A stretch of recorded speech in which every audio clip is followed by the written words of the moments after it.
The question came at the very end of the evening when Emily believed the day was already finished. The community learning center was quiet. Most lights were off.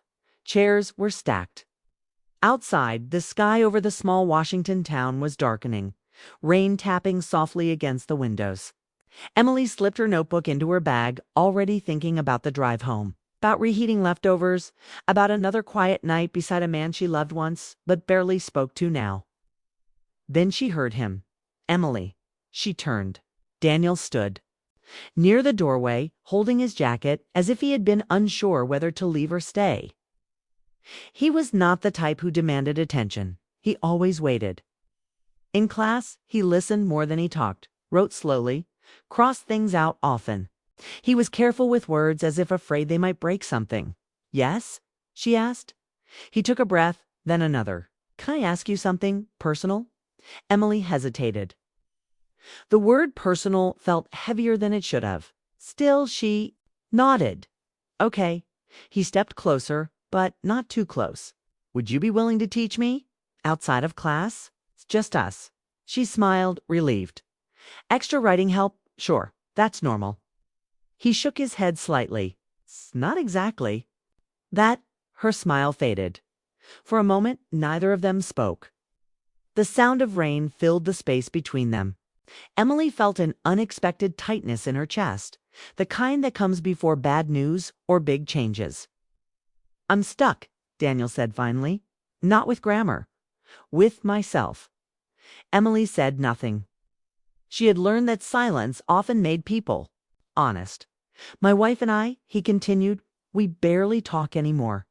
When we do, it turns into schedules, bills, short answers. I don't know how to explain what I feel.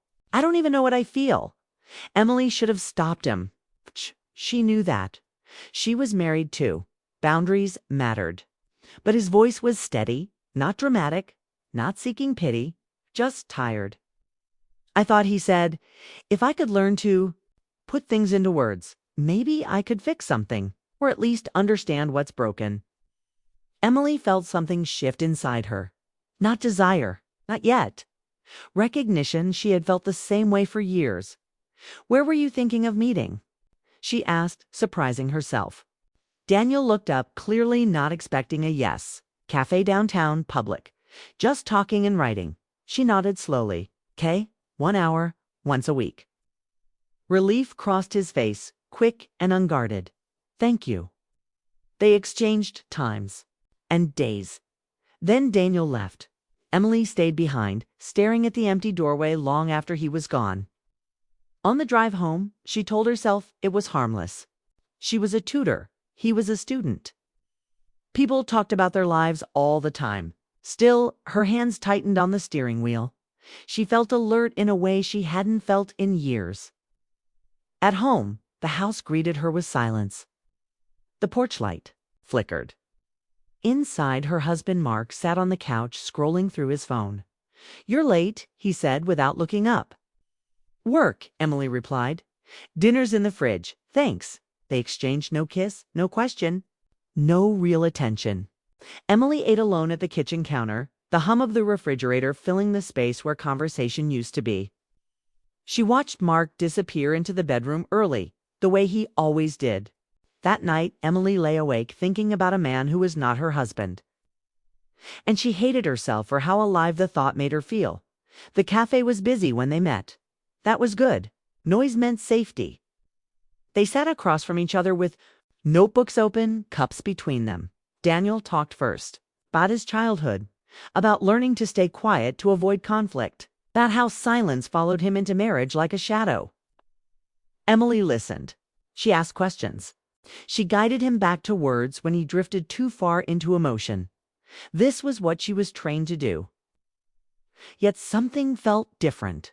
Daniel listened to her too. When she shared a memory, he didn't interrupt. He didn't rush to fix it. Held it carefully, as if her words mattered. She hadn't realized how rare that was. Week by week, the meetings continued. Sometimes they wrote, sometimes they didn't.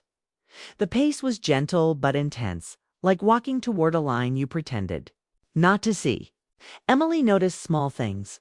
How Daniel always arrived early. How he remembered details she hadn't meant to share. How his eyes softened when she spoke about disappointment, about dreams delayed.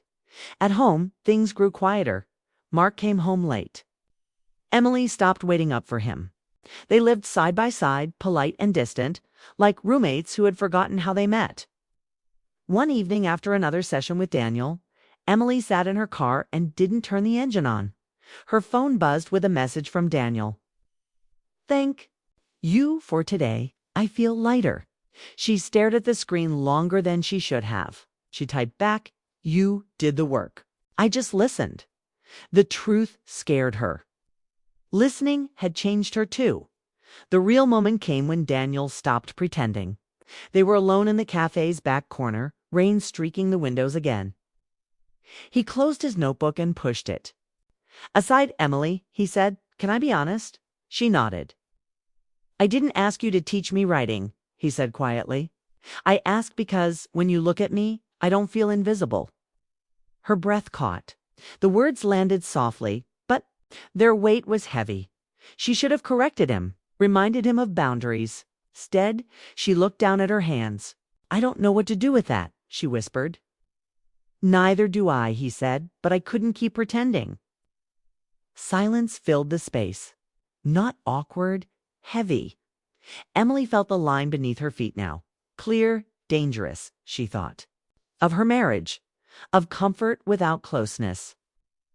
Of loyalty without connection. Of years passing quietly. She looked up at Daniel. His face showed no expectation, no demand, just truth. And in that moment, Emily understood something painful and clear. She had agreed to teach him words. But what he was learning and what she was risking had nothing to do with writing at all.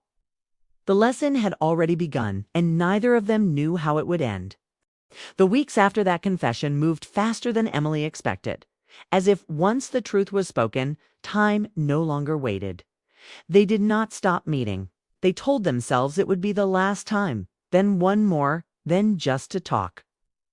The cafe became too familiar, too full of memories, so they began walking instead. Public parks, open sidewalks.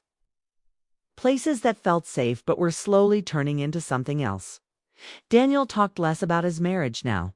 He spoke about fear, about wanting to feel chosen, not tolerated. Emily listened, but she was no longer only a teacher. She was a woman standing too close to a man who understood her quiet pain. She started noticing changes in herself. She dressed with more care. She smiled more, laughed more. At home, Mark noticed too. "You seem different," he said one night. Watching her from across the dinner table, tired, she answered. He nodded, accepting the lie too easily. That hurt more than if he had argued. One evening, Daniel didn't bring words. He brought silence. They sat on a bench near the river, the city lights reflecting on the water. Cars passed. People walked by. Life moved forward around them. "I can't keep doing this halfway." Daniel said. Emily felt the weight of the sentence before he finished it. "I won't touch you," he continued. "I won't ask you for anything you don't want. But I need to know if this means something to you or if I'm just borrowing your kindness." Emily closed her eyes. She had rehearsed many answers in her mind. But none survived the moment. "It means something," she said. The words were quiet but final. Daniel nodded, as if he had expected that answer but needed to hear it anyway. He did not smile. He did not reach for her. He simply sat there breathing, as if holding himself together. From that night on, everything felt closer and more fragile. They set rules. No messages after midnight. No lies about where they were. No pretending this was harmless. Rules did not stop feelings. They only gave them shape. Emily's marriage began to crack in visible ways. Mark forgot anniversaries. She forgot to remind him. Conversations turned into brief exchanges, then into nothing at all. The silence at home was no longer peaceful, was heavy, full of unspoken truth. One night, Mark asked her directly, "Is there someone else?" Emily froze. The question she feared had arrived without warning. No, she said after a pause that lasted a second too long. Mark studied her face, then looked away. Okay, she realized then that he didn't want the truth. He wanted comfort, and she could no longer give him either. Daniel, meanwhile, grew quieter. The weight of guilt pressed on him too. He spoke of his wife with respect, not anger. That made it harder. I don't want to become a bad man, he said once. I just don't want to disappear. Emily understood. She felt the same fear. Every time she imagined choosing, every time she imagined losing, the breaking point came unexpectedly. Emily arrived home early one afternoon and found Mark packing a bag. I'm going to my brother's for a few days, he said.